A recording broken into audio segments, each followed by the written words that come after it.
वह रात कुछ अलग थी। जंगल के किनारे बसा वह आश्रम हमेशा की तरह शांत था, लेकिन उस शांति में भी आज कुछ गहराई थी, जैसे हवा भी धीरे चल रही हो ताकि किसी की सोच टूट न जाए। आकाश में चांद पूरा था, लेकिन उसकी रोशनी चुभ नहीं रही थी, बल्कि जमीन पर ऐसे उतर रही थी जैसे किसी थके हुए मन पर हाथ रखा जा रहा हो। उसी आश्रम के आंगन में पीपल के पुराने वृक्ष के नीचे एक वृद्ध साधु ध्यान से बैठे थे। उनकी आंखें बंद थीं, लेकिन नींद में नहीं थीं। उनके चेहरे पर वर्षों का अनुभव था, लेकिन कहीं भी थकान नहीं थी। और ठीक उनके सामने उनका युवा शिष्य बैठा था, जिसकी आंखों में प्रश्न थे, बेचैनी थी और अधूरी नींद का बोझ भी था। शिष्य ने बहुत देर तक चुप रहकर साधु को देखा, फिर जैसे भीतर कुछ टूट गया हो, उसने धीमे स्वर में कहा, महात्मा, आज फिर नींद नहीं आई। शरीर थक गया था, लेकिन मन मान ही नहीं रहा था। साधु ने आंखें खोली और बिना किसी आश्चर्य के बोले, नींद शरीर से नहीं भागती पुत्र, नींद मन से भागती है। शिष्य ने सिर झुका लिया, फिर बोला, लेकिन मैं तो दिन भर श्रम करता हूँ, सेवा करता हूँ, फिर भी रात को मन क्यों नहीं रुकता। साधु हल्के से मुस्कुराए और बोले, क्योंकि श्रम और बोझ में फर्क होता है। बहुत लोग मेहनत करते हैं, लेकिन बोझ लेकर सोते हैं, और बोझ लेकर कोई नहीं सो सकता। कुछ देर तक केवल झिंगुरों की आवाज रही, फिर शिष्य ने साहस जुटाकर कहा, महात्मा, आप अक्सर कहते हैं कि बुद्ध सोने से पहले कोई उपदेश नहीं देते थे, वे कहानी सुनाते थे। क्या आज आप भी मुझे वही कहानी सुनाएंगे। साधु ने आकाश की ओर देखा, जैसे स्मृतियों के किसी द्वार को खोल रहे हों, फिर बोले, हाँ, लेकिन यह कहानी सुनने के लिए नहीं है, यह कहानी समझने के लिए है, क्योंकि जो इसे समझ लेता है उसकी रातें बदल जाती हैं। फिर साधु ने कहना शुरू किया, और उनकी आवाज में न कोई जल्दबाजी थी, न कोई नाटकीयता, बस एक गहरा ठहराव था। बहुत समय पहले एक छोटे से गांव में एक परिवार रहता था। गांव इतना छोटा था कि वहां सुबह देर से आती थी और रात जल्दी उतर जाती थी। उस परिवार में कुल 10 लोग थे। बूढ़ी दादी, जो समय से पहले बूढ़ी हो चुकी थी, पिता, जिनकी पीठ उम्र से पहले झुक गई थी, माँ, जिनके हाथों की लकीरों में आराम कभी लिखा ही नहीं गया था, 3 बेटे, 2 बेटियां और 2 छोटे चचेरे भाई, जिनकी परवरिश भी उसी घर में हो रही थी। घर कच्चा था, छत से बरसात टपकती थी, लेकिन भीतर रिश्तों की गर्मी थी, गरीबी थी, लेकिन शिकायत नहीं थी। शिष्य ने बीच में पूछा, महात्मा, क्या वे लोग दुखी थे। साधु ने उत्तर दिया, नहीं, दुखी वही होता है जिसके पास तुलना का समय होता है। उनके पास केवल जिम्मेदारी का समय था। उस परिवार का सबसे बड़ा बेटा माधव था, उम्र में 19 वर्ष का, लेकिन आंखों में ऐसी गहराई थी जैसे बहुत कुछ देख लिया हो। माधव दिन भर खेतों में काम करता, कभी किसी के घर मजदूरी करता, और रात को जब सब थक कर सो जाते, तब वह अकेला आंगन में बैठ जाता। उसे नींद नहीं आती थी, लेकिन उसकी नींद न आने में विद्रोह नहीं था, उसमें सवाल था। वह आकाश को देखकर सोचता था कि सब सो जाते हैं, लेकिन मेरा मन क्यों नहीं सो पाता। एक रात उसकी माँ ने उसे डांटा और कहा, इतनी मेहनत करता है, फिर भी सोता क्यों नहीं है। माधव ने कुछ नहीं कहा, क्योंकि उसके पास उत्तर नहीं था, उसके पास केवल थकान थी। उसी समय गांव में एक अजनबी साधु आया। उसके पास न झोली थी, न कोई मांग। वह बस चलता हुआ आया और गांव के बाहर पीपल के नीचे बैठ गया। लोग उसे देखने आए, लेकिन उसने किसी से कुछ नहीं कहा, बस बैठा रहा, और लोग अपने आप शांत होते चले गए। माधव भी वहां गया, और पहली बार उसे ऐसा लगा कि मन बिना कोशिश के भी शांत हो सकता है। रात को वह साधु उसी परिवार के आंगन में सोया, और सुबह होते ही उठकर चल पड़ा। जाते समय उसने माधव से केवल एक बात कही, बेटा, अगर रातें भारी लगती हैं तो दिन में अधूरा मत छोड़ो। बस इतना कहकर वह चला गया। शिष्य ने तुरंत पूछा, महात्मा, क्या माधव को उस वाक्य का अर्थ समझ में आ गया। साधु ने सिर हिलाया नहीं, लेकिन वह वाक्य उसके भीतर बैठ गया, और वही बैठना आगे चलकर उसकी नींव बना। उस दिन के बाद माधव ने मेहनत का तरीका नहीं बदला, लेकिन मन का तरीका बदल गया।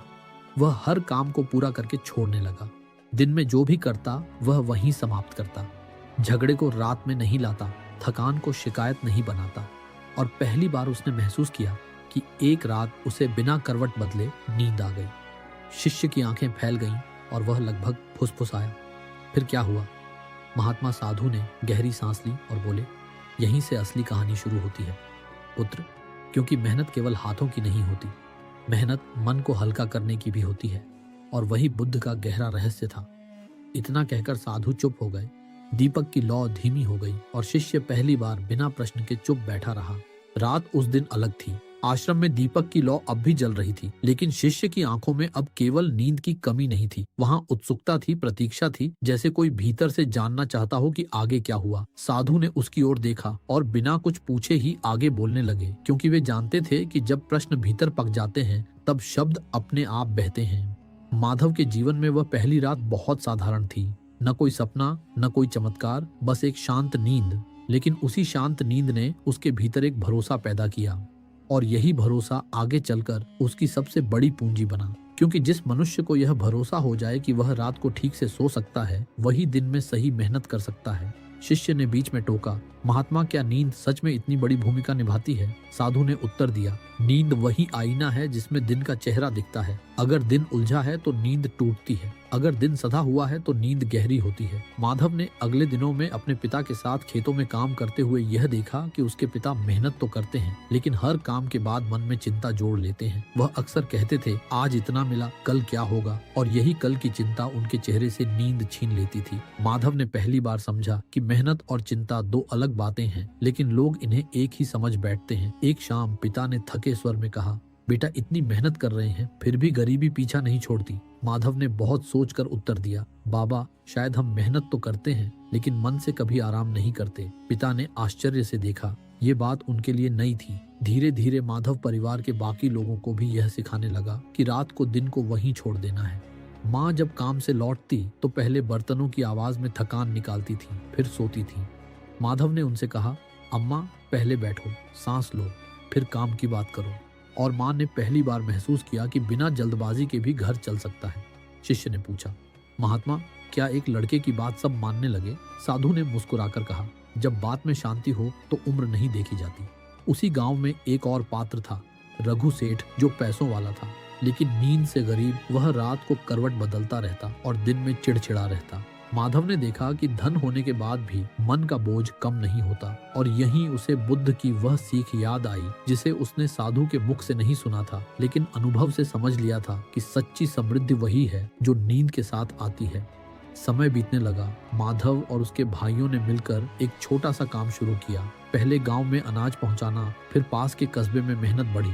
पैसा धीरे धीरे आया, लेकिन माधव ने एक नियम कभी नहीं तोड़ा, रात को दिन का हिसाब नहीं रखना। वह कहता था, हिसाब सुबह देखा जाएगा, रात विश्राम के लिए है। शिष्य ने उत्सुक होकर पूछा, महात्मा, क्या इस तरह सच में धन आया? साधु ने गंभीर स्वर में कहा, धन मेहनत से आता है, लेकिन टिकता उस घर में है जहाँ रातें शांत होती हैं। धीरे धीरे वह परिवार गांव में सम्मान पाने लगा। लोग कहते थे, इनके घर से कभी झगड़े की आवाज नहीं आती, कभी शिकायत नहीं आती। और सच यह था कि उनके घर में रात को नींद को बुलाया नहीं जाता था, बस रास्ता दिया जाता था। एक दिन वही यात्री साधु फिर से गांव आया।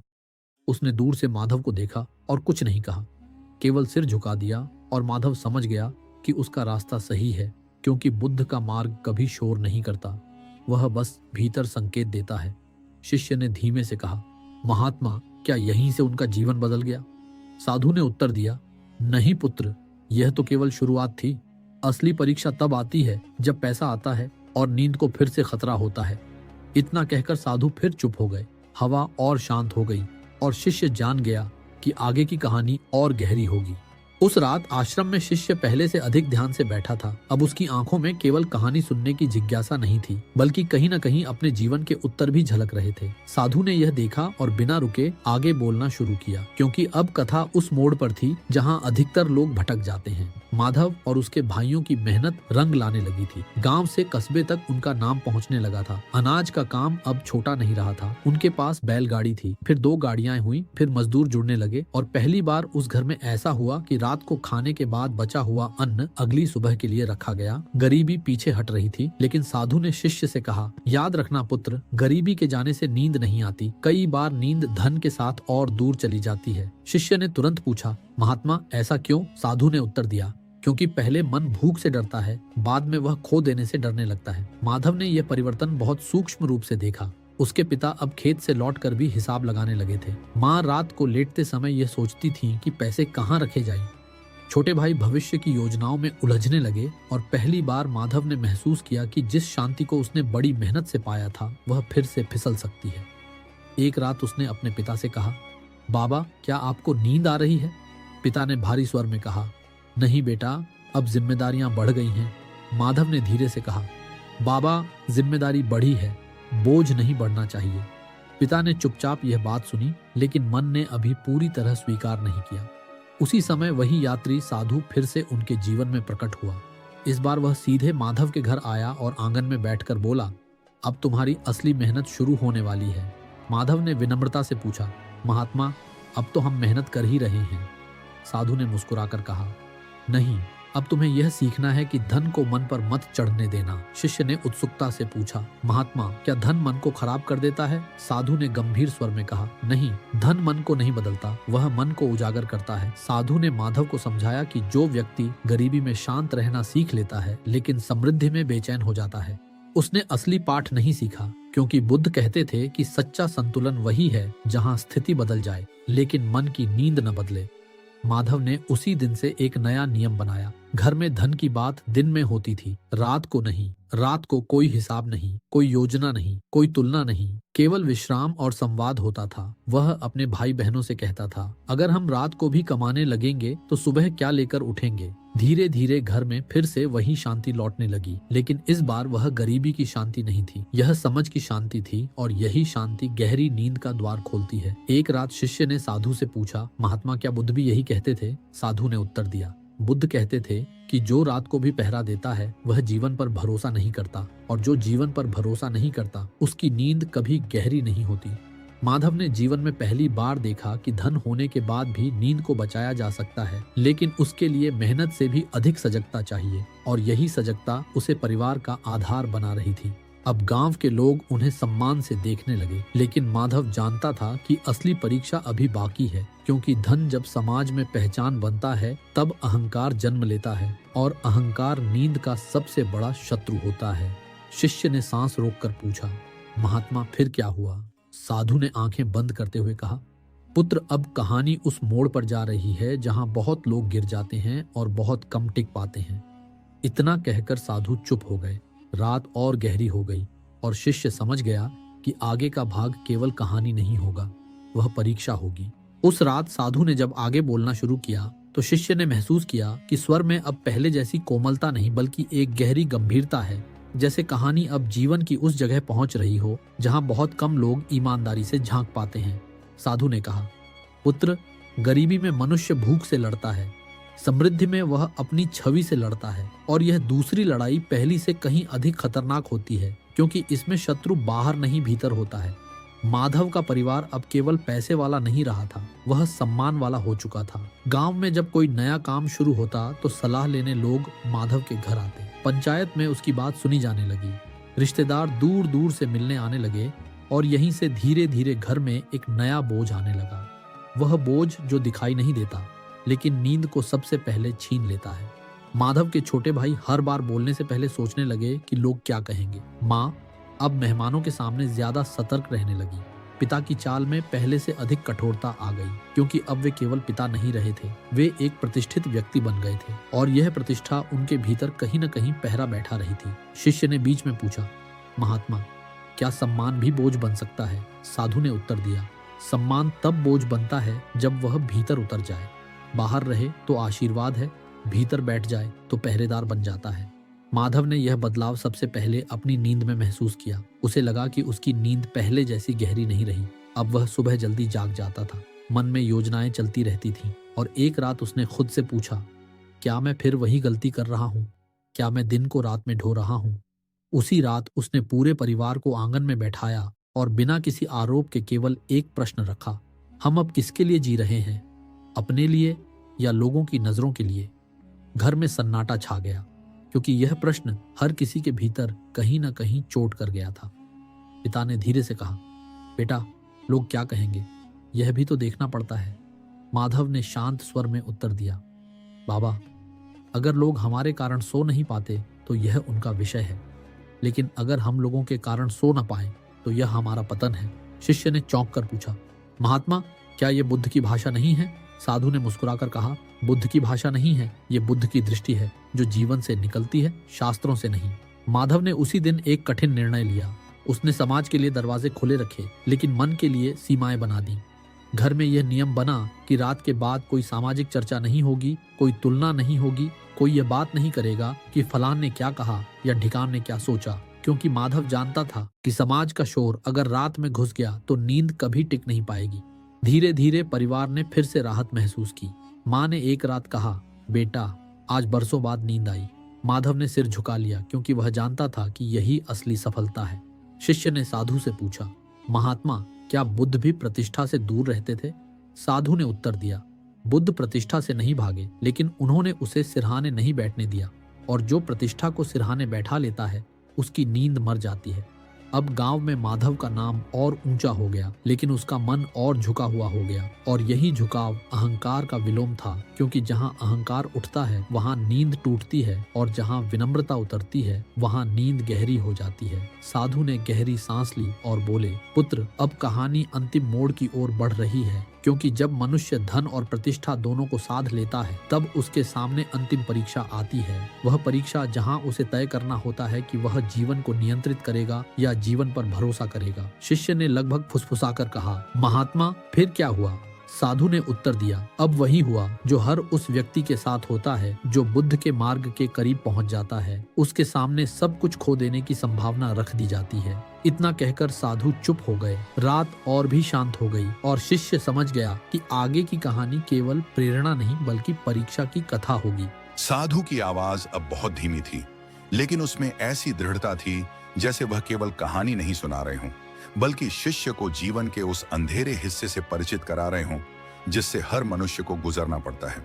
उन्होंने कहा, पुत्र जब मनुष्य को लगता है कि उसने सब कुछ संतुलित कर लिया है, तभी जीवन उससे सबसे बड़ा प्रश्न पूछता है, और वह प्रश्न होता है, क्या तुम तब भी शांत रह पाओगे जब सब कुछ छिन जाए? माधव के जीवन में वह समय अचानक आया। एक वर्ष ऐसा आया जब मौसम ने साथ नहीं दिया, बारिश समय पर नहीं हुई, अनाज की फसल खराब हो गई, व्यापार में घाटा हुआ, जिन लोगों को उधार दिया गया था वे लौटाने में असमर्थ रहे, और धीरे धीरे वह धन जो वर्षों की मेहनत से जमा हुआ था पिघलने लगा। परिवार के चेहरे फिर से बदलने लगे, वही पुराने डर लौटने लगे, और इस बार डर और भी गहरा था, क्योंकि अब यादें थीं, तुलना थी और खोने का भय था। शिष्य ने घबराकर पूछा, महात्मा क्या वे फिर से टूट गए? साधु ने शांत स्वर में कहा, यही वह क्षण होता है जहां असली शिक्षा जन्म लेती है, या मनुष्य भीतर से बिखर जाता है। पिता फिर से रात को करवटें बदलने लगे। मां की आंखों में चिंता लौट आई। छोटे भाई भविष्य के डर से चुप रहने लगे, और पहली बार माधव ने महसूस किया कि घर की हवा फिर से भारी हो रही है। और उसी रात उसे नींद नहीं आई, लेकिन इस बार नींद न आने में बेचैनी नहीं थी, इस बार उसमें जागरूकता थी। वह आंगन में बैठा रहा और अपने मन को देखता रहा। उसने स्वयं से प्रश्न किया, क्या मेरी शांति केवल तब तक थी जब तक सब ठीक था? क्या मेरी नींद धन की दया पर थी या मेरे भरोसे की? और यही प्रश्न बुद्ध का पहला दरवाजा होता है, जहां से आगे केवल वही जा सकता है जो ईमानदारी से देख सके। सुबह होते ही माधव ने परिवार को इकट्ठा किया और बहुत सरल शब्दों में कहा, हमने जो खोया है वह पैसा है, हमने जो पाया था वह समझ थी। अगर हम समझ खो देंगे तो हम सच में गरीब हो जाएंगे, और अगर हम समझ बचा लेंगे तो पैसा फिर आ जाएगा। शिष्य ने बीच में कहा, महात्मा क्या सबने यह बात मान ली? साधु ने उत्तर दिया, नहीं पुत्र, डर में कोई तुरंत नहीं मानता, लेकिन सच धीरे धीरे बैठ जाता है। उसी समय वही यात्री साधु तीसरी बार उनके जीवन में आया। इस बार उसके चेहरे पर गंभीरता थी। उसने माधव को देखा और कहा, अब देखो तुम्हारी नींद किस पर टिकी है, हालात पर या भरोसे पर? माधव ने पहली बार उस साधु के चरण छुए और कहा, महात्मा अब समझ में आ रहा है कि बुद्ध क्यों कहते थे कि जो खोने से डरता है वह कभी गहरी नींद नहीं सो सकता। साधु ने उत्तर दिया, और जो खोने को भी जीवन का हिस्सा मान लेता है उसकी नींद सबसे गहरी होती है, क्योंकि उसके भीतर कोई पहरेदार नहीं रहता। उस रात माधव ने जानबूझकर हिसाब नहीं लगाया। उसने परिवार से कहा, आज हम केवल साथ बैठेंगे। माँ ने चूल्हा जलाया, साधारण भोजन बना, और वर्षों बाद उस घर में फिर से वही सरल हंसी लौटी। और उसी रात परिवार के कई सदस्यों को बिना दवा बिना चिंता गहरी नींद आई। शिष्य की आंखें नम हो गईं। उसने पूछा, महात्मा क्या यही बुद्ध का रहस्य है?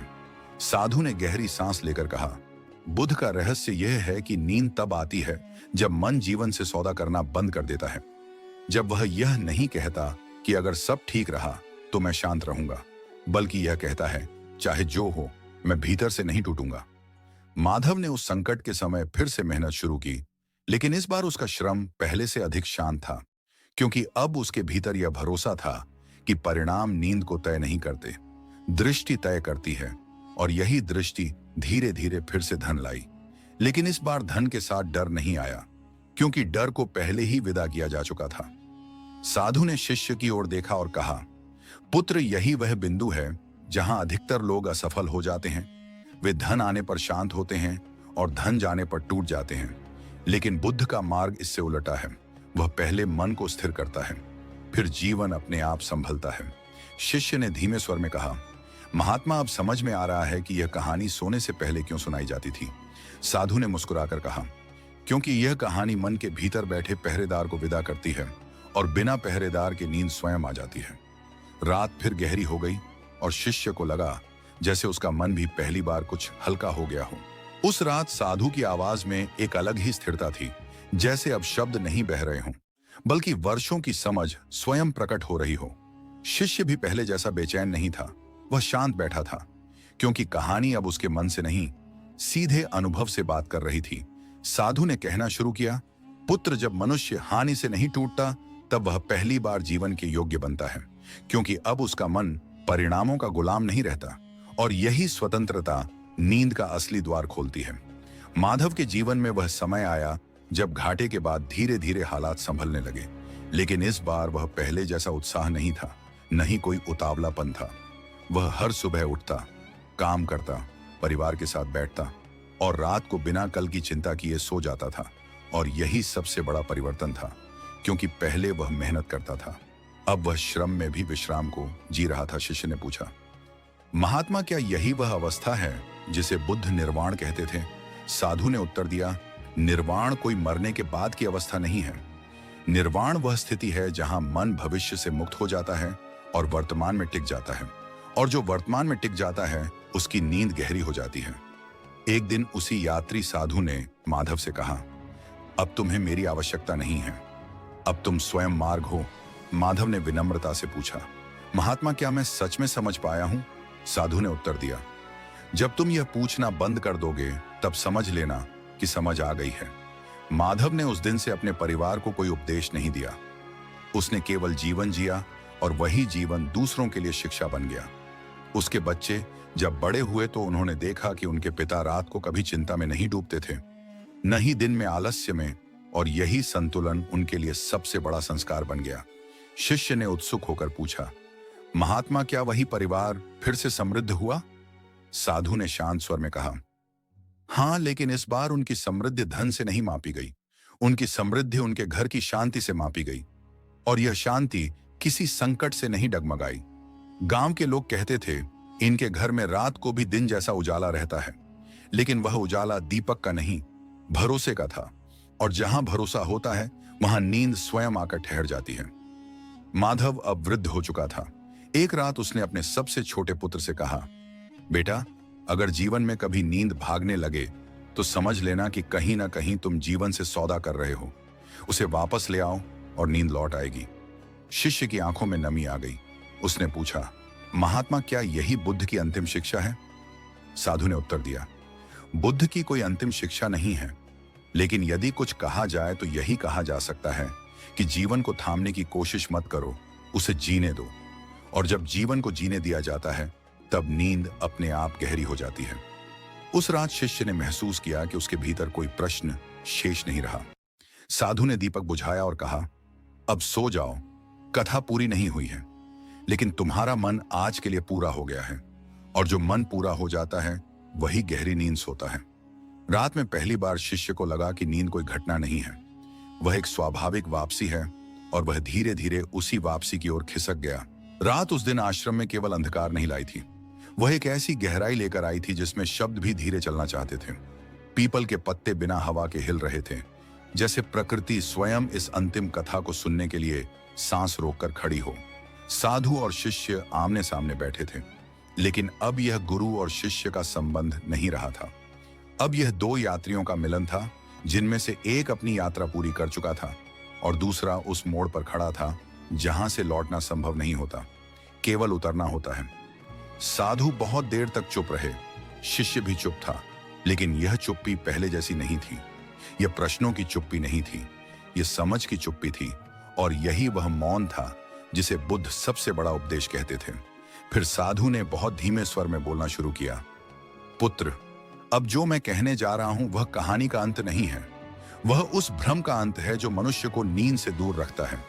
क्योंकि अधिकतर लोग ये समझते हैं कि नींद एक शारीरिक क्रिया है, जबकि नींद वास्तव में जीवन के प्रति हमारे संबंध का परिणाम है। माधव का जीवन इसी संबंध की कथा था। एक ऐसा संबंध जो पहले अभाव से शुरू हुआ, फिर संघर्ष में ढला, फिर समृद्धि में आया, फिर भय में डगमगाया और अंत में भरोसे में स्थिर हो गया। और जब भरोसा स्थिर हो जाता है तब नींद को किसी निमंत्रण की आवश्यकता नहीं रहती।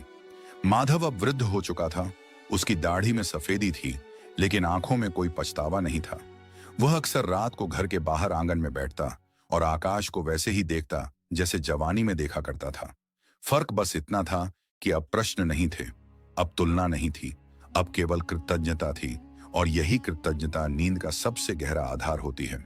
उसके बच्चे बड़े हो चुके थे, कुछ अपने अपने काम में लग गए थे, कुछ परिवार बढ़ाने लगे थे, घर बड़ा हो गया था। लेकिन माधव ने कभी घर को बोझ नहीं बनने दिया। उसने सभी को यही सिखाया कि घर बड़ा हो या छोटा, मन हल्का रहना चाहिए, क्योंकि भारी मन सबसे पहले नींद को मारता है। एक रात उसका सबसे छोटा बेटा उसके पास आया और बोला, बाबा, मुझे नींद नहीं आती। माधव ने उसे पास बिठाया और पूछा, दिन में क्या किया? बेटे ने कहा, काम किया, योजना बनाई। चिंता की माधव मुस्कुराया और बोला, यही तो समस्या है, तुमने दिन को रात में भी जिंदा रखा है।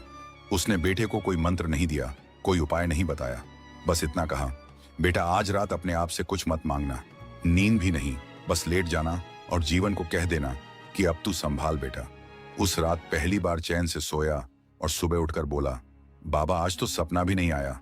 माधव ने उत्तर दिया, यही सबसे सुंदर सपना है जहां मन बीच में नहीं आता। शिष्य यह सुनकर भावुक हो उठा। उसने साधु से पूछा, महात्मा, क्या यही बुद्ध का अंतिम रहस्य है? साधु ने बहुत शांत स्वर में कहा, बुद्ध का अंतिम रहस्य यही था कि मनुष्य नींद को पाने की कोशिश करता है, जबकि नींद तब आती है जब कोशिश खत्म हो जाती है। माधव के जीवन में अब कोई बड़ा संघर्ष नहीं बचा था, लेकिन छोटे छोटे क्षण थे जहां जीवन अपनी परीक्षा लेता रहता है। कभी शरीर की कमजोरी, कभी किसी अपने का बिछड़ना, कभी अकेलेपन की छाया।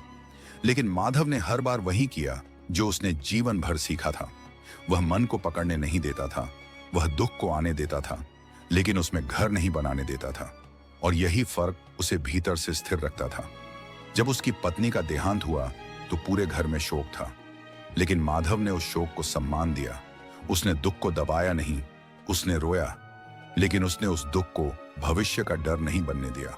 उसने कहा, जो गया वह जीवन का हिस्सा था, जो बचा है वह भी जीवन ही है, और जीवन को रोकर नहीं जिया जाता।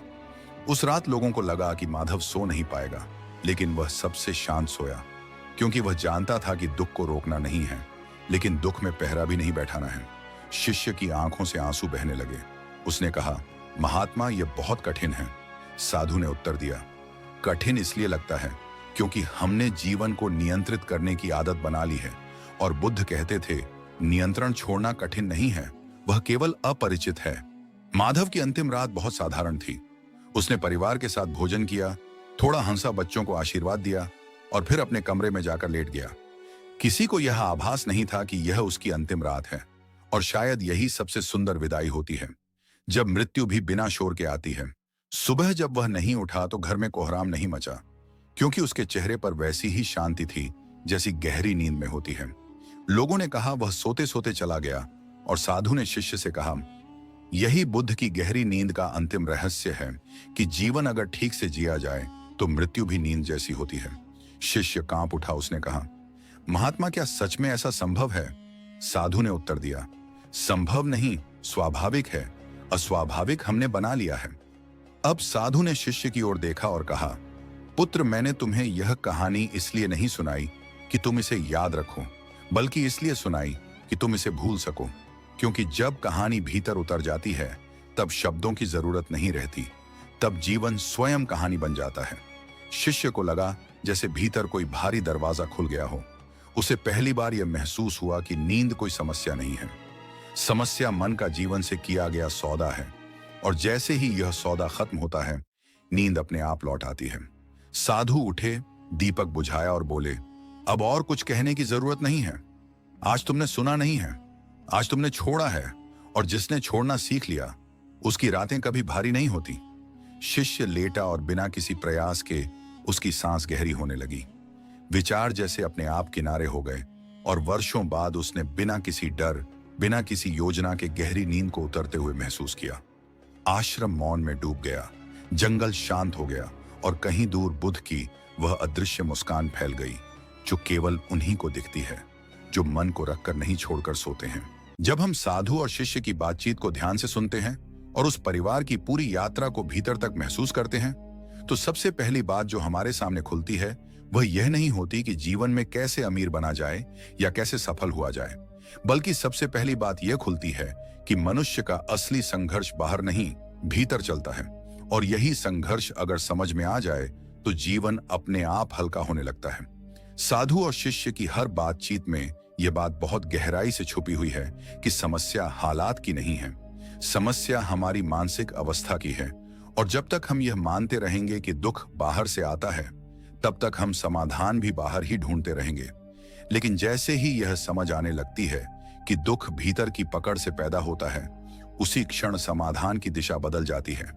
इस पूरी व्याख्या का पहला और सबसे महत्वपूर्ण संदेश यही है कि जीवन में नींद केवल सोने की क्रिया नहीं है। नींद हमारे दिन के साथ हमारे संबंध का परिणाम है। साधु बार बार शिष्य को यह समझाते हैं कि नींद रात में नहीं बिगड़ती, नींद दिन में बिगड़ती है।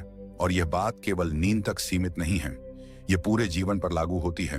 हमारा तनाव, हमारा डर, हमारी बेचैनी, हमारी घबराहट, यह सब उसी समय पैदा नहीं होते जिस समय हम उन्हें महसूस करते हैं, बल्कि वे उस समय पैदा होते हैं जब हम किसी बात को मन में पकड़कर छोड़ नहीं पाते। साधु शिष्य को जब यह कहते हैं कि मेहनत और बोझ अलग अलग होते हैं, तो वास्तव में वे हमें यह सिखा रहे होते हैं कि जीवन में काम करना समस्या नहीं है, समस्या है काम के साथ डर को जोड़ लेना, समस्या है जिम्मेदारी के साथ भविष्य की चिंता को जोड़ लेना, और यही जोड़ धीरे धीरे मन को भारी बना देता है। इस कहानी से हमें यह सीख मिलती है कि हम अपने जीवन में बहुत कुछ बदलने की कोशिश करते हैं, लेकिन यह नहीं सीखते कि कैसे किसी चीज को पूरा करके छोड़ दिया जाए। हम अधूरी बातों को मन में लेकर चलते हैं, अधूरे संवाद, अधूरे डर, अधूरी योजनाएं, और फिर रात को वही सब हमारे साथ बिस्तर पर आ जाती है। साधु और शिष्य की बातचीत हमें यह भी दिखाती है कि जीवन में सबसे कठिन काम कुछ करना नहीं है, बल्कि कुछ न करना है।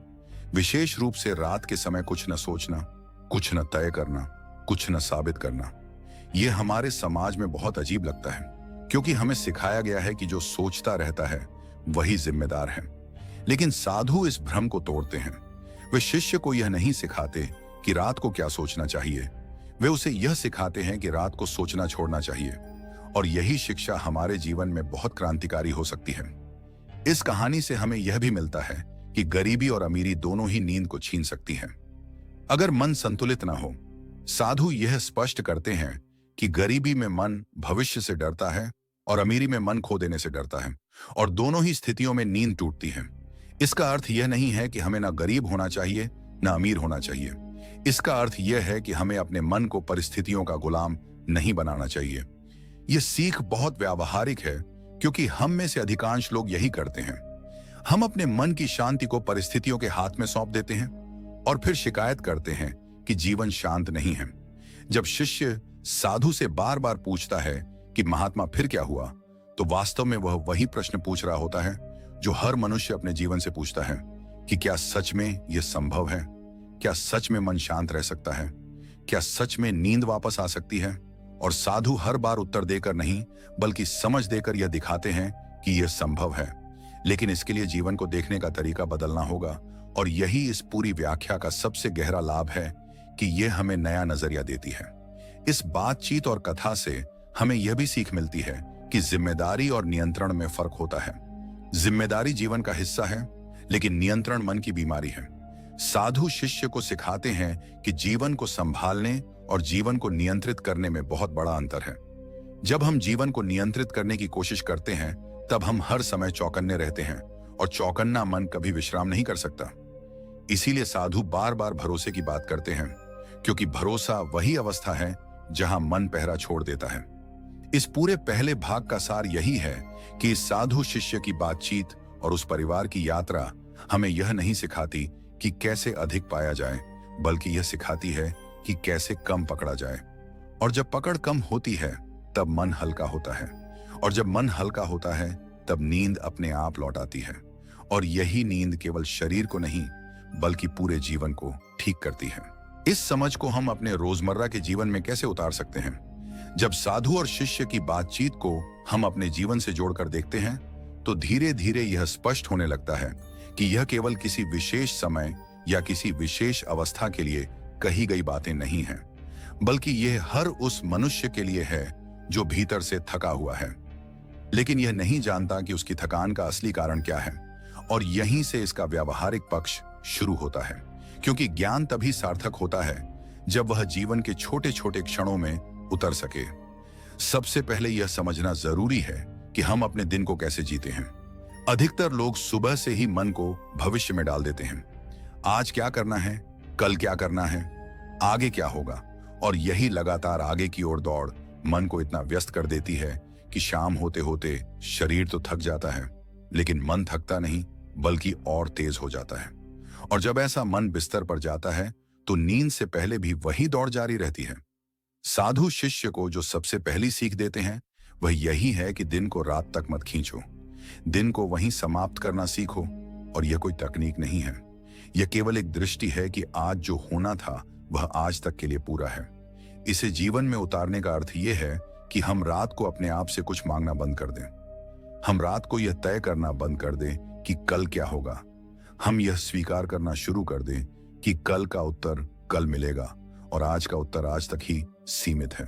जब यह स्वीकार भीतर उतरता है तब मन पहली बार अपने पहरे से हटता है, क्योंकि अब उसे भविष्य को संभालने की जिम्मेदारी नहीं उठानी पड़ रही। और यही हटना नींद का पहला दरवाजा खोलता है। साधु और शिष्य की बातचीत से यह भी साफ होता है कि हम अपने जीवन में जिम्मेदारी और चिंता को एक ही समझ लेते हैं, जबकि जिम्मेदारी जीवन को व्यवस्थित रखती है और चिंता जीवन को बोझिल बनाती है। जिम्मेदारी का अर्थ है जो करना है वह करना, और चिंता का अर्थ है जो नहीं करना है उसके बारे में भी सोचना। और यही अतिरिक्त सोच मन को थका देती है। इसे जीवन में उतारने का अर्थ यह है कि हम अपने काम को पूरी ईमानदारी से करें, लेकिन उसके परिणाम को मन में घसीट कर न ले जाएं। जब हम यह सीख लेते हैं कि काम समाप्त होने के साथ ही मन का काम भी समाप्त होना चाहिए, तब धीरे धीरे जीवन में एक नया संतुलन आने लगता है। और यही संतुलन नींद को सहज बनाता है। साधु इसीलिए बार बार भरोसे की बात करते हैं, क्योंकि भरोसा वही अवस्था है जहां मन अपने आप ढीला पड़ जाता है। और भरोसा किसी बाहर की शक्ति पर नहीं होता, भरोसा जीवन की प्रक्रिया पर होता है कि जीवन अपने आप संभलता है। इस समझ को जीवन में उतारने का एक और गहरा पक्ष यह है कि हम अपने मन की शांति को परिस्थितियों के हाथ में देना बंद कर दें। अधिकतर लोग यही करते हैं। अगर हालात ठीक है तो शांत है, अगर हालात बिगड़े हैं तो बेचैन है, और यही आदत मन को कमजोर बनाती है। साधु और शिष्य की बातचीत हमें यह सिखाती है कि परिस्थितियां बदलती रहती हैं, लेकिन मन की स्थिति अगर परिस्थितियों से जुड़ी रहेगी तो वह कभी स्थिर नहीं हो पाएगी। इसीलिए जीवन में उतारने का अर्थ यह है कि हम अपने भीतर एक ऐसी जगह विकसित करें जो हालात से स्वतंत्र हो। यह स्वतंत्रता कोई पलायन नहीं है, यह परिपक्वता है। जब हम यह समझ लेते हैं कि डर आ सकता है, नुकसान हो सकता है, असफलता भी आ सकती है, लेकिन इन सब के बावजूद हमारा मन पूरी तरह टूटने वाला नहीं है, तब भीतर एक गहरी स्थिरता आती है। और यही स्थिरता नींद को सुरक्षित महसूस कराती है, क्योंकि अब मन को यह डर नहीं रहता कि अगर वह ढीला पड़ा तो कुछ बहुत गलत हो जाएगा। इस बातचीत से हमें यह भी मिलता है कि सोच और सजगता अलग अलग है।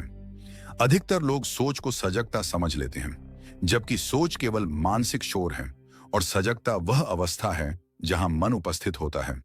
बिना शोर के इसे जीवन में उतारने का अर्थ यह है कि हम हर समय मन को व्यस्त रखने की जरूरत महसूस न करें। हम खालीपन से डरना बंद करें, क्योंकि वही खालीपन वास्तव में विश्राम की जगह है।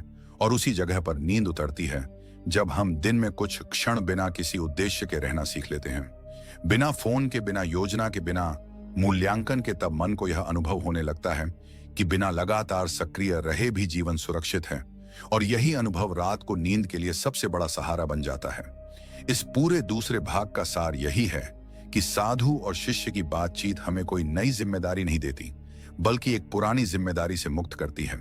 वह जिम्मेदारी जो हमने अपने मन पर डाल रखी थी कि हर चीज को समझना है, हर चीज को संभालना है, हर चीज को नियंत्रित करना है।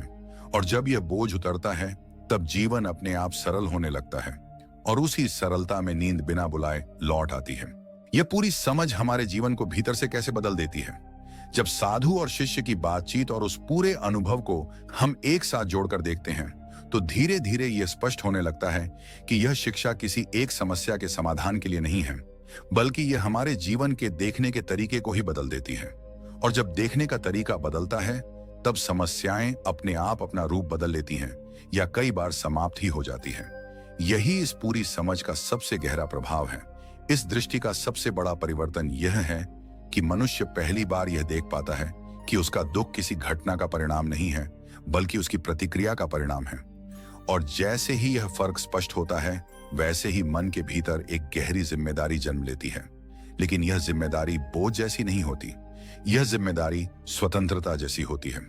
क्योंकि अब व्यक्ति यह समझ जाता है कि अगर उसकी बेचैनी भीतर से पैदा हो रही है तो शांति भी भीतर से ही पैदा की जा सकती है और इसके लिए किसी बाहरी सहारे की अनिवार्यता नहीं रहती।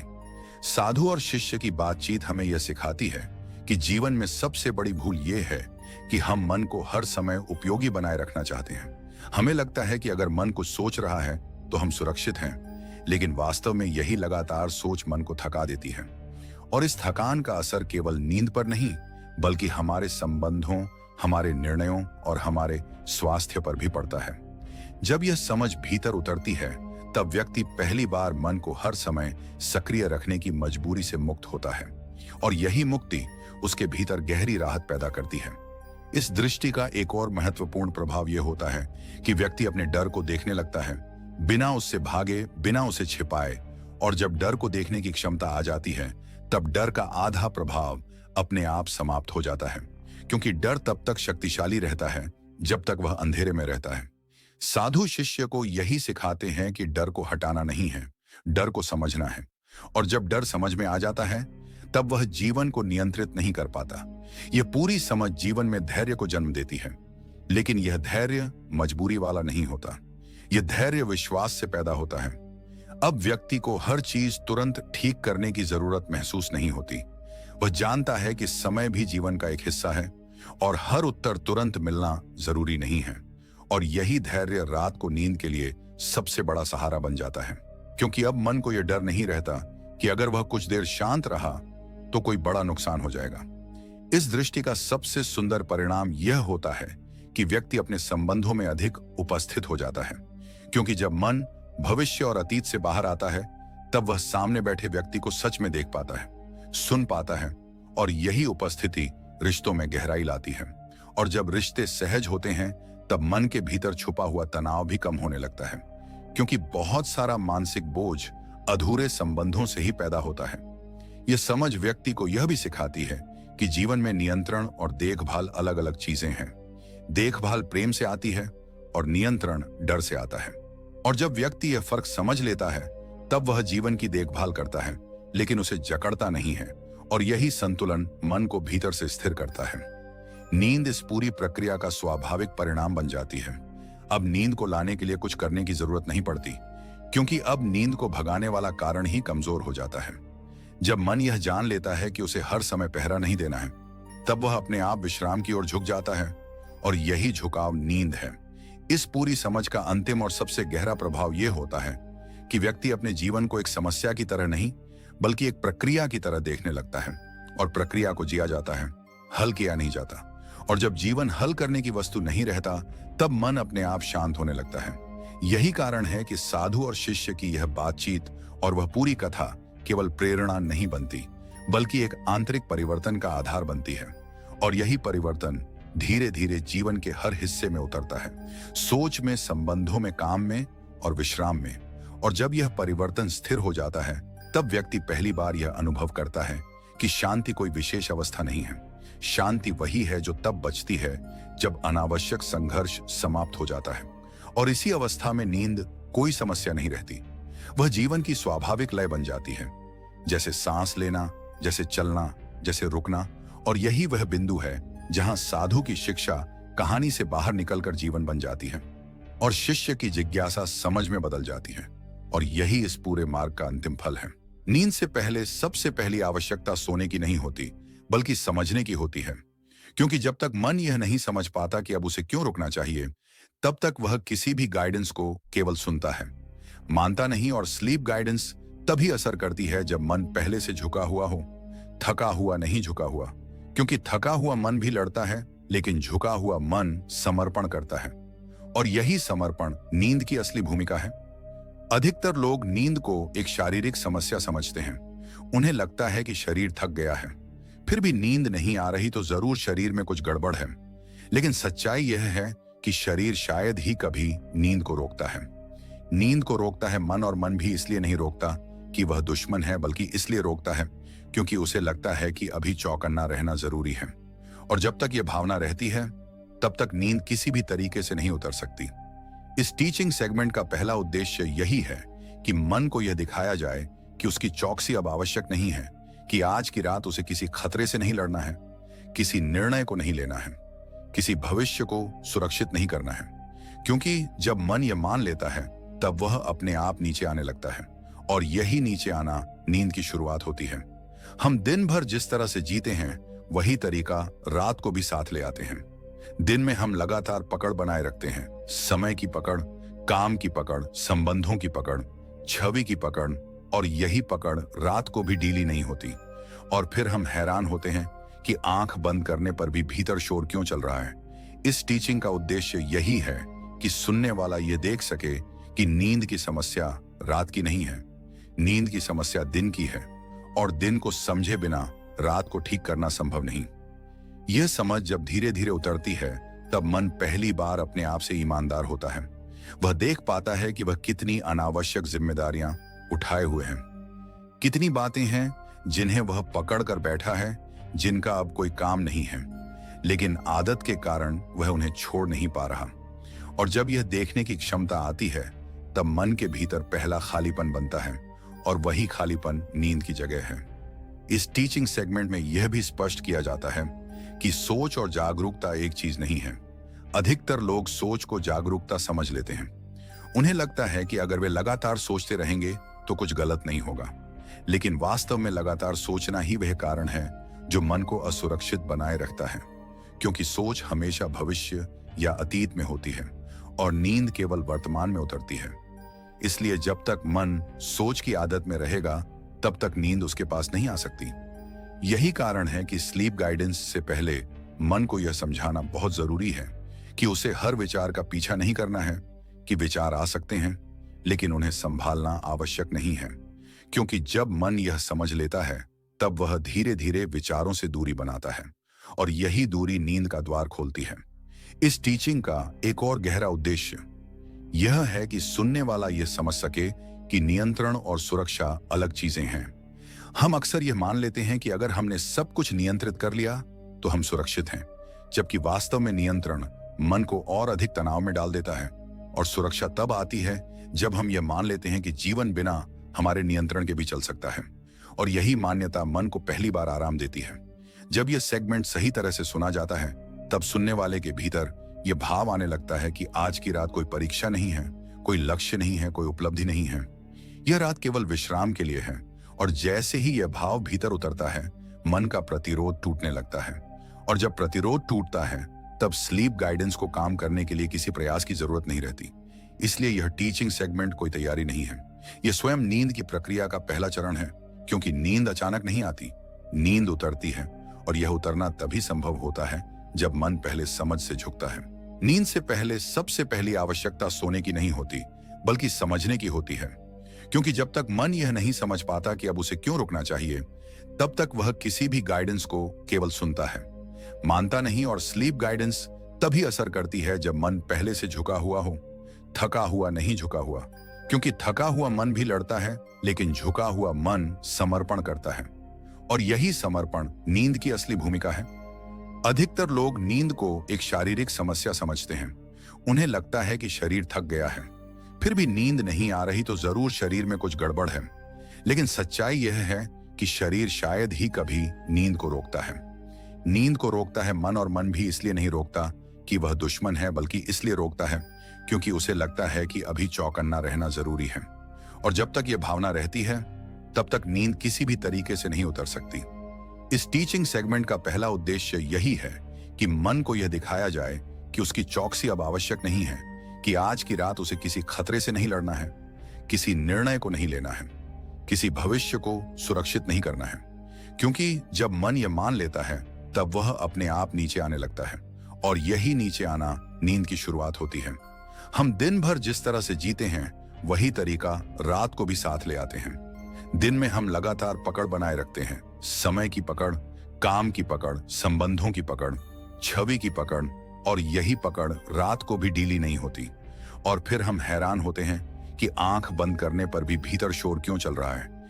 इस टीचिंग का उद्देश्य यही है कि सुनने वाला यह देख सके कि नींद की समस्या रात की नहीं है, नींद की समस्या दिन की है, और दिन को समझे बिना रात को ठीक करना संभव नहीं।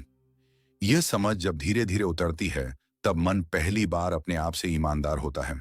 वह देख पाता है कि वह कितनी अनावश्यक जिम्मेदारियां उठाए हुए हैं, कितनी बातें हैं जिन्हें वह पकड़ कर बैठा है, जिनका अब कोई काम नहीं है, लेकिन आदत के कारण वह उन्हें छोड़ नहीं पा रहा। और जब यह देखने की क्षमता आती है तब मन के भीतर पहला खालीपन बनता है, और वही खालीपन नींद की जगह है। इस टीचिंग सेगमेंट में यह भी स्पष्ट किया जाता है कि सोच और जागरूकता एक चीज नहीं है। अधिकतर लोग सोच को जागरूकता समझ लेते हैं। उन्हें लगता है कि अगर वे लगातार सोचते रहेंगे तो कुछ गलत नहीं होगा, लेकिन वास्तव में लगातार सोचना ही वह कारण है जो मन को असुरक्षित बनाए रखता है। क्योंकि सोच हमेशा भविष्य या अतीत में होती है और नींद केवल वर्तमान में उतरती है। इसलिए जब तक मन सोच की आदत में रहेगा तब तक नींद उसके पास नहीं आ सकती। यही कारण है कि स्लीप गाइडेंस से पहले मन को यह समझाना बहुत जरूरी है कि उसे हर विचार का पीछा नहीं करना है, कि विचार आ सकते हैं लेकिन उन्हें संभालना आवश्यक नहीं है। क्योंकि जब मन यह समझ लेता है तब वह धीरे धीरे विचारों से दूरी बनाता है, और यही दूरी नींद का द्वार खोलती है। इस टीचिंग का एक और गहरा उद्देश्य यह है कि सुनने वाला यह समझ सके कि नियंत्रण और सुरक्षा अलग चीजें हैं। हम अक्सर यह मान लेते हैं कि अगर हमने सब कुछ नियंत्रित कर लिया तो हम सुरक्षित हैं, जबकि वास्तव में नियंत्रण मन को और अधिक तनाव में डाल देता है। और सुरक्षा तब आती है जब हम यह मान लेते हैं कि जीवन बिना हमारे नियंत्रण के भी चल सकता है, और यही मान्यता मन को पहली बार आराम देती है। जब यह सेगमेंट सही तरह से सुना जाता है तब सुनने वाले के भीतर यह भाव आने लगता है कि आज की रात कोई परीक्षा नहीं है, कोई लक्ष्य नहीं है, कोई उपलब्धि नहीं है। यह रात केवल विश्राम के लिए है। और जैसे ही यह भाव भीतर उतरता है मन का प्रतिरोध टूटने लगता है, और जब प्रतिरोध टूटता है तब स्लीप गाइडेंस को काम करने के लिए किसी प्रयास की जरूरत नहीं रहती। इसलिए यह टीचिंग सेगमेंट कोई तैयारी नहीं है, यह स्वयं नींद की प्रक्रिया का पहला चरण है। क्योंकि नींद अचानक नहीं आती, नींद उतरती है, और यह उतरना तभी संभव होता है जब मन पहले समझ से झुकता है। मन का समर्पण और नींद के लिए अंतिम तैयारी। जब मन धीरे धीरे यह समझने लगता है कि उसे हर समय चौकन्ना रहने की जरूरत नहीं है, तब उसके भीतर एक बहुत सूक्ष्म लेकिन गहरा परिवर्तन शुरू होता है। यह परिवर्तन अचानक नहीं होता, यह किसी स्विच की तरह नहीं होता, यह एक ढलान की तरह होता है जहां मन बिना शोर किए नीचे उतरने लगता है। और यही उतरना नींद की असली शुरुआत है। लेकिन इस अवस्था तक पहुंचने के लिए मन को एक अंतिम भ्रम से मुक्त होना होता है, और वह भ्रम यह होता है कि अगर उसने खुद को ढीला छोड़ा तो कुछ बिगड़ जाएगा। मनुष्य का मन लंबे समय से इस आदत में जीता आया है कि उसे हर चीज को पकड़ कर रखना है, भावनाओं को, विचारों को, योजनाओं को, पहचान को, और यहां तक कि अपनी थकान को भी। और यह पकड़ ही वह बोझ बन जाती है जिसे लेकर मन रात में भी विश्राम नहीं कर पाता। इस टीचिंग सेगमेंट का तीसरा और सबसे गहरा उद्देश्य यही है कि मन इस पकड़ को पहचान सके और यह देख सके कि पकड़ जीवन की सुरक्षा नहीं है, बल्कि जीवन के प्रति अविश्वास है। जब मन यह देख पाता है कि वह केवल इसलिए सोच रहा है क्योंकि उसे लगता है कि सोचना जरूरी है, तब पहली बार सोच और आवश्यकता के बीच का फर्क दिखाई देता है। और यही फर्क मन को हल्का करता है, क्योंकि अब सोच अनिवार्यता नहीं रह जाती। अब सोच एक गतिविधि बन जाती है जिसे रोका भी जा सकता है, छोड़ा भी जा सकता है। और जब यह स्वतंत्रता आती है तब मन पहली बार अपने ऊपर से दबाव हटाता है। इस अवस्था में मन यह भी समझने लगता है कि आज की रात कोई परीक्षा नहीं है, न उसे अच्छा सोना है, न गहरी नींद का लक्ष्य पाना है, न कल के लिए तरोताजा होना है। क्योंकि जैसे ही नींद को लक्ष्य बनाया जाता है, वैसे ही मन फिर से प्रयास में चला जाता है, और प्रयास नींद का सबसे बड़ा विरोधी है। इसलिए इस टीचिंग में मन को यह स्पष्ट रूप से दिखाया जाता है कि आज की रात केवल रहने के लिए है, होने के लिए है, कुछ पाने के लिए नहीं। जब यह भाव भीतर उतरता है तब मन के भीतर एक गहरी राहत पैदा होती है, क्योंकि अब उसे कुछ साबित नहीं करना है, न खुद को न किसी और को। और यही साबित करने की थकान वर्षों से उसके भीतर जमी हुई थी। यही थकान नींद के रास्ते में सबसे बड़ी रुकावट थी। और जैसे ही यह थकान पहचानी जाती है, वैसे ही उसका प्रभाव कमजोर पड़ने लगता है। इस अंतिम चरण में मन को यह भी समझ में आने लगता है कि नियंत्रण और समर्पण दो विपरीत चीजें नहीं हैं, बल्कि समर्पण ही सबसे गहरा नियंत्रण है। क्योंकि जब हम जीवन को स्वीकार करते हैं, तब हम उसे उसके स्वाभाविक प्रवाह में चलने देते हैं, और यही प्रवाह हमें सुरक्षित रखता है। लगातार नियंत्रण की कोशिश करना वास्तव में असुरक्षा का संकेत है। और जब यह बात मन के स्तर पर समझ में आती है, तब मन पहली बार अपने हथियार नीचे रख देता है। यह वह क्षण होता है जहां मन कहना शुरू करता है, अब ठीक है, अब मैं रुक सकता हूं, अब मुझे हर चीज पर नजर रखने की जरूरत नहीं है।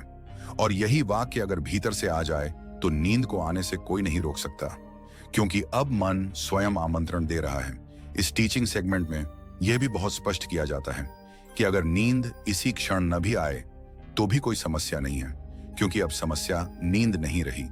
अब समस्या केवल एक पुरानी आदत थी जो ढीली पड़ रही है। और जब मन यह स्वीकार कर लेता है कि जागे रहना भी सुरक्षित है, तब वह जागरण से डरना बंद कर देता है। और जैसे ही जागरण का डर खत्म होता है, नींद अपने आप उतर आती है। यह बहुत विरोधाभासी लगता है, लेकिन यही सत्य है कि नींद तब आती है जब हम उसके न आने से डरना छोड़ देते हैं। और यह डर तभी छूटता है जब मन यह जान लेता है कि वह बिना नींद के भी सुरक्षित है। और जब यह सुरक्षा की अनुभूति भीतर उतरती है, तब शरीर अपने आप ढीला पड़ने लगता है, सांस गहरी होने लगती है, और विचार ऐसे पीछे हटने लगते हैं जैसे उन्हें अब कोई काम न रहा हो। यही वह अवस्था है जहां स्लीप गाइडेंस बिना किसी प्रयास के असर करने लगती है, क्योंकि अब गाइडेंस मन को मनाने की कोशिश नहीं करती, बल्कि मन पहले से ही सहमत होता है। और सहमति के बिना कोई भी ध्यान, कोई भी साधना, कोई भी विश्राम संभव नहीं होता। यह एक द्वार की तरह है जिसके उस पार स्लीप गाइडेंस शुरू होती है। और जब मन इस द्वार तक शांति से पहुंच जाता है, तब आगे जाने के लिए उसे किसी धक्के की जरूरत नहीं रहती। वह स्वयं बहता है, स्वयं उतरता है, स्वयं विश्राम में चला जाता है।